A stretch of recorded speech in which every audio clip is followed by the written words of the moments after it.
The world today can feel loud. It can feel like a constant struggle.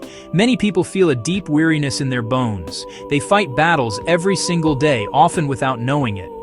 They fight for recognition at their place of work. They fight for understanding within their families. They fight silent wars inside their own minds, wrestling with doubt and fear. This fighting is exhausting. It drains our energy and steals our peace.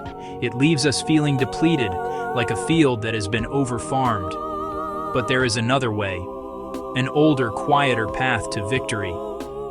Sun Tzu, the supreme power is winning without fighting. Long ago, a wise general and strategist named Sun Tzu looked upon the world. He saw the great cost of conflict. He saw the waste of life. He saw the waste of resources. He saw the waste of spirit. He understood that true victory was not found in the clash of swords or the shouting of armies. He offered a different kind of wisdom. It is a wisdom that can help us now in our modern lives. It shows us how to navigate our challenges not with force, but with profound and elegant strategy. His teachings provide a map to lead us away from the noise of constant battle. It guides us toward a place of calm strength. The central idea is revolutionary in its simplicity. The greatest victory is the one that requires no battle at all. Sun Tzu wrote words that have echoed through centuries. They are as true today as they were thousands of years ago. To fight and conquer in all your battles is not supreme excellence. Supreme excellence consists in breaking the enemy's resistance without fighting. This is the heart of his philosophy. It is a profound shift in perspective. Most of us are taught to face our problems head-on, to push back when we are pushed. We see conflict as a direct contest of wills, where one side must overpower the other. Sun Tzu shows us a more refined, more effective way. This idea asks us to be like a grandmaster playing chess. The novice player sees only the immediate attack, the next move. The master sees the entire board. The master thinks 10 moves ahead. The goal is not just to take a single piece, but to create a position so advantageous that the opponent recognizes the futility of continuing the game. The victory is achieved in the mind of the opponent, not on the battlefield. This is a victory that is quiet. This is a victory that is clean. This is a victory that is complete. It leaves no lingering resentment, no desire for revenge. To achieve this supreme excellence, we must learn to see beyond the person standing opposite us. We must see the structure of the situation itself. The fight is not just with a difficult colleague, a stubborn family member. The real contest is with their plans, their alliances, their momentum. Sun Tzu gives us 3 foundational pillars for this silent strategy. The first is to attack their strategy. Imagine a river flowing towards a great mountain. The river does not try to smash its way through the stone. That would be a foolish and wasteful battle. Instead, the river flows around the mountain. It finds the path of least resistance. Over time, its gentle, persistent current can wear away even the hardest rock. This is the nature of winning without fighting. It is about being adaptable. It is about being intelligent. It is about being patient. It is about using the natural shape of things to guide you to your destination, preserving your own strength along the way. This is not about surrender. It is about a higher form of success. Imagine a single smooth stone perfectly balanced on top of another in a calm stream. The first and most important silent move is to attack the opponent's plan. We often make the mistake of attacking the person. We criticize their character. We argue with their words. We meet their anger with our own. This only strengthens their resolve. It gives them a reason to fight harder. A much wiser approach is to look past the person and focus on their strategy. What is it they are truly trying to achieve? What is the logic or the emotion that drives their actions? Every plan, no matter how formidable it seems, has a weak point. To find this weak point, you must become a student of the situation. You must listen more than you speak. Ask gentle, open questions. In a disagreement at work over a new project, do not argue about the project's merits. Instead, seek to understand the other team's underlying fears. Perhaps they fear the new project will make their own skills obsolete. Perhaps they believe it will increase their workload unfairly. Their plan is to resist the project in order to protect themselves from these perceived threats. This is the plan you must address. Once you understand their plan, you can dismantle it without a single raised voice. If they fear their skills will become obsolete, you can show them how the new project includes training and development that will make them more valuable. You can build this into the project's official charter. If they fear an increased workload, you can present a detailed timeline that shows how resources will be allocated, ensuring their burden is manageable. You are not fighting them. You are dissolving the very foundation of their opposition. You are replacing their flawed plan with a better one that also serves their interests. A short story illustrates this. A village was divided over building a new bridge. One faction wanted to build it, seeing it as progress. The other faction fought the plan fiercely, fearing it would bring unwanted outsiders. The leader of the pro-bridge group did not hold angry town meetings. Instead, she spent weeks talking quietly to the farmers who opposed it. She learned their plan was to protect their quiet way of life.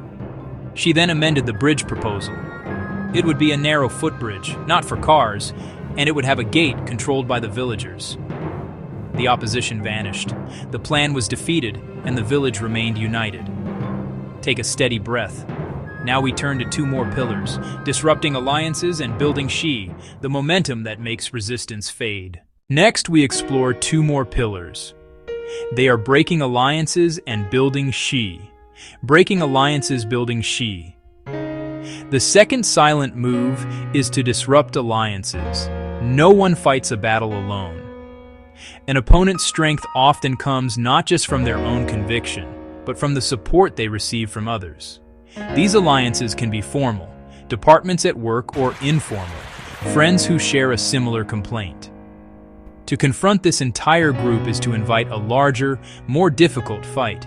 The strategic move is to isolate the core of the opposition by gently winning over their supporters. This is not about manipulation. It is about building wider consensus and trust. Think of it like loosening the soil around the roots of a large tree. You are not trying to chop the tree down. You are simply making its foundation less stable. In a family dispute, one person may feel emboldened by the silent agreement of other relatives. By speaking to those other relatives individually, by calmly explaining your perspective, by acknowledging theirs, you can neutralize their support. You can show them that the issue is more nuanced than they thought. When the main opponent finds they no longer have a chorus of supporters, their own position often softens. Their resolve weakens when they feel they are standing alone. The third pillar is the use of Shi, a concept that translates to strategic advantage or momentum. This is the art of creating a situation that is so overwhelmingly in your favor that the other side sees no point in resisting. It is the feeling of inevitability. Momentum is not built with one grand, forceful action. It is built through a series of small moves, deliberate moves, successful moves. Each small win adds another stone to your side of the scale. It builds your reputation for competence and success while subtly demonstrating the weakness of the opposing view. Imagine you are trying to implement a new, efficient system at your company. Instead of forcing it on everyone at once, you introduce it to one small, friendly team. You ensure they have a great experience and achieve visible success. Finally, the path of water. Applying this wisdom today. Here's how to begin. Bringing this ancient wisdom into your life does not require you to become a warrior. It asks you to become like water. Sun Tzu said, "Water shapes its course according to the nature of the ground over which it flows." Water does not insist on a straight line. Flexible, adaptable, persistent. It finds the lowest ground, the path of least resistance. Yet over time, its gentle power can carve canyons through solid rock. This is the model for our own actions. We can be calm, but powerful, gentle, but unstoppable in our progress toward a goal. You can begin to walk this path today with simple, conscious steps. First, in any disagreement, commit to listening before you speak. Make your first goal to truly understand the other side's plan. What do they fear? What do they hope to gain? Write it down. See the situation from their eyes. This simple act of observation is the beginning of all strategy.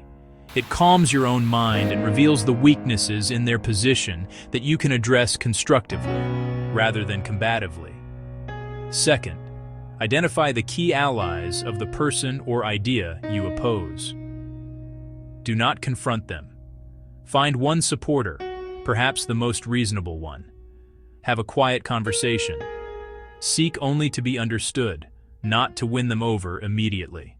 Plant a small seed of doubt in the unity of their alliance. And third, find one small, easy action you can take that demonstrates the value of your own position. Secure one tiny, undeniable success. This is the first drop of water that begins to build your unstoppable momentum, your shi. This way of being is quiet. It is thoughtful. It requires patience and a deep respect for the subtle energies that shape our world. Attacking plans, not people. Dissolving alliances, not creating enemies. Building momentum, not forcing confrontations. You can achieve your goals. You can win. Preserves relationships, saves your energy, maintains your own inner peace. You will achieve the supreme excellence of breaking resistance without ever having to fight. Hence, to fight and conquer in all your battles is not supreme excellence. Supreme excellence consists in breaking the enemy's resistance without fighting. It invites us to pause. It asks us to observe, to think, and to plan. We can learn to act with purpose. We can learn to see the currents and tides in our daily interactions. We can use them to our advantage. We can find solutions that preserve our energy and our relationships. We can win, but we can do so with grace and with our own inner peace still intact. If this quiet wisdom resonates with you, please like this essay and subscribe for more insights on strategy for a peaceful life.